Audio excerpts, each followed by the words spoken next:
ইনসাফের কারণে, ন্যায়পরায়ণতার কারণে সরকারি দল বিরোধী দলের পার্থক্য করে নাই। ন্যায় বিচার সকলের জন্য সমান। অন্যায় যদি নিজ দলের লোকও করে তাহলেও তাকে সাজা থেকে ছাড় দেওয়া নাই, আর ন্যায় যদি অন্য দলের লোকও করে তাহলেও তাকে পুরস্কৃত করা থেকে বঞ্চিত করা নয়। নীতি সকলের জন্য সমান, আপন পর সকলের জন্য সমান। এই নীতিতে রাজ্য পরিচালনা করেছিলেন। দেখো নওশেরওয়া, কত শত হাজার বছর পার হয়ে গেছে, নওশেরওয়া নাই, কিন্তু তার নাম পৃথিবীতে এখনো বিদ্যমান। দুনিয়াতে নাই, হাজার বছর হয়ে গেছে, ওমর নাই, কিন্তু ওমরের নাম আজ মানুষের মুখে মুখে ইনসাফের কারণে।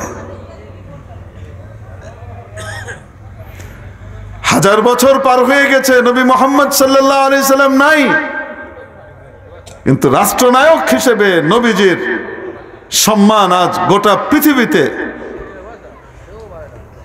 নবীজির নাম ঠিকই বহাল রয়ে গেছে। অবাস্তব না বাস্তব? ইনসাফ।